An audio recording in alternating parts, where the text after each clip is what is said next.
ఓం సాయిరామ్. ఈ రాత్రికి బాబాగారు ఎలాంటి సందేశాన్ని తీసుకుని వచ్చారంటే, తల్లి, ఈ రాత్రి ఇప్పుడు నువ్వు ఇది వింటున్నావు అంటే నీ కర్మ ఫలితాలు అన్నీ కూడా తుడుచుకుపోయాయని అర్థం. నిర్లక్ష్యం మాని వెంటనే నీ బాబా చెప్పేది వినమ్మా అని బాబాగారితో చెప్తూ ఉన్నారండి. మరి బాబాగారు మన కోసం ఎలాంటి సందేశాన్ని తీసుకొచ్చారో స్వయంగా మన బాబాగారి మాటల్లోనే విందామా. తల్లి, ఇప్పుడు నువ్వు ఇది వింటున్నావు అంటే కేవలం నీ బాబా ఆశీర్వాదం అని గుర్తుపెట్టుకో. నీ మనస్తత్వం చిన్నపిల్లల మనస్తత్వం అంట అమ్మా.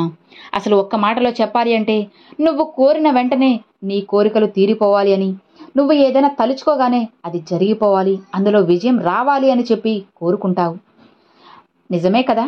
అలా విజయం వస్తే సంతోషంగా బాబా నువ్వు నాతోనే ఉన్నావు అనుకుంటావు. ఒకవేళ పొరపాటున అలా జరగకుండా, కోరిన కోరిక తీరకుండా రోజులు గడిచిపోతున్నా, నువ్వు తలుచుకున్న పని జరగకపోయినా, లేదా స్టార్ట్ చేసిన పనిలో విజయం రాకపోయినా సరే నువ్వు నిరాశపడిపోతావు. బాబా, ఏంటి మీరు ఇలా చేస్తున్నారు? నేను మిమ్మల్నే నమ్మాను కదా, ఎందుకు నన్ను ఇంతలా కష్టపెడుతున్నారు? ఏంటి తండ్రి, నా జీవితం ఎందుకు ఇలా చేసేశారు అని చెప్పి నువ్వే మళ్ళీ బాధపడుతూ ఉంటావు. అలా ఎప్పుడు ఉండకమ్మా. నీ సాయి చెప్పేది జాగ్రత్తగా విను. ముందు నువ్వు అలా ఆలోచించడం వదిలేసే, నీ పూర్తిగా ఆలోచన విధానాన్ని మార్చుకో. కాస్త నీ చుట్టూ జరిగే వాటిల్ని గమనిస్తూ ఉండు తల్లి. ఏం జరగబోతుంది, నీ చుట్టూ ఉన్నవాళ్ళు ఏం చేస్తున్నారు, నీ బాబా నీకు ఏం చేస్తున్నారో కాస్త గమనించి చూడు. అన్నీ నీకు అర్థమవుతున్నాయి కదా. నీ జీవితంలో ఏం జరిగినా సరే అది నీ మంచికే అని అనుకో తల్లి. అది చెడు జరిగినా సరే, మంచి జరిగినా సరే, నీకు కష్టాలు కన్నీళ్లు నువ్వు తట్టుకోలేనంత బాధ వచ్చినా సరే నీ మంచికే అని అనుకుంటే, ఎంతటి కష్టమైనా ఎంత పెద్ద బాధ అయినా సరే అది తారుమారైపోయి నీకు మంచిగా అవుతుంది. గుర్తుపెట్టుకో, కళ్ళతో చూసేవన్నీ అస్సలు నిజం కాదమ్మా. ఏదైనా సరే నువ్వు చూస్తున్నా వింటున్నావు అంటే కాస్త మనసు పెట్టి ఆలోచించాలి. నువ్వు ఎక్కడ తప్పు చేస్తున్నావో నీకే తెలుస్తుంది. అలా కాకుండా కళ్ళతో చూసేవన్నీ నిజమనుకొని చెవులతో వినేవన్నీ నిజాలు అనుకుంటే అది నీ మూర్ఖత్వం అవుతుంది. నువ్వు ఒకరిని నమ్మావు కదా, వాళ్ళు ఏం చెప్పినా నిజమే అనుకుంటే ఎలా తల్లి? నిన్ను ముంచడానికి కూడా వాళ్ళు ఏదో ఒకటి చెబుతూ ఉంటారు. కాబట్టి నువ్వు ఎవరినైనా ఒకరిని నమ్మగానే వాళ్ళు చెప్పేవన్నీ నిజాలు అని చెప్పి ఎప్పుడు అనుకోకు. ఏది నిజం ఏది అబద్ధం అనేది తెలుసుకొని జాగ్రత్త పడు. నీకంటూ ఒక ఆలోచన శక్తి ఉంది కదా. ఇంకా నువ్వు ఎంతకాలమని ఒకరి మీద ఆధారపడతావు చెప్పు. నీ సొంత కాళ్ళ మీద నువ్వు నిలబడాలి. నీకు అండగా నీ బాబా ఉన్నారు కదా. అన్నిటినీ అర్థమయ్యేలా చేస్తాను.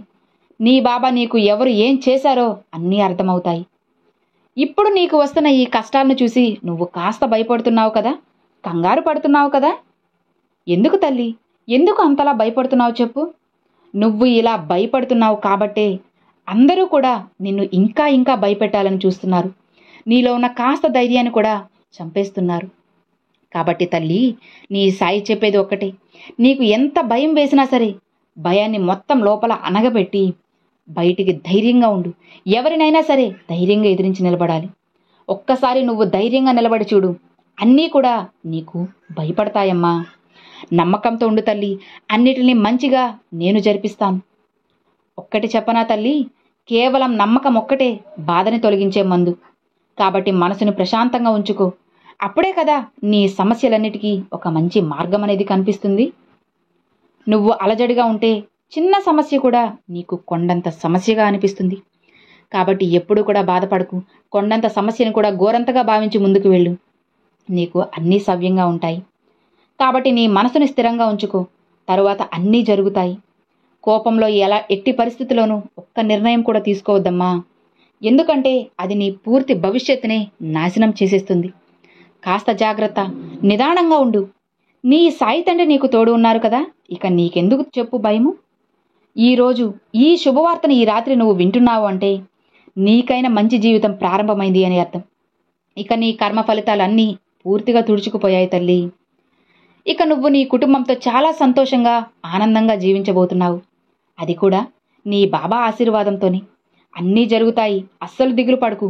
నీలో మనోధైర్యాన్ని పెంచుకో. నేను నీ వెంటే ఉంటూ కంటికి రెప్పలా నిన్ను కాపాడుకుంటాను. నీ సాయి మాటలు అర్థమయ్యాయి కదా. ఇక హాయిగా ప్రశాంతంగా నిద్రించు బిడ్డా. నీ బాబా ఎప్పుడూ నీకు తోడుగా ఉంటారు. సంతోషంగా ఉండు, ప్రశాంతంగా నిద్రించు అని బాబాగారితో చెప్తున్నారండి. చూశారు కదండి, ఈ రాత్రి బాబాగారు చెప్పిన ఈ మంచి సందేశం మీ అందరికి నచ్చినట్లయితే ఒక చిన్న లైక్ చేయండి, మరికొంతమంది సాయి భక్తులకు షేర్ చేయండి. ఫస్ట్గా మన ఛానల్ చూసేవాళ్ళు సబ్స్క్రైబ్ చేసి సపోర్ట్ చేయండి friends. Thanks for watching. Om Sairam.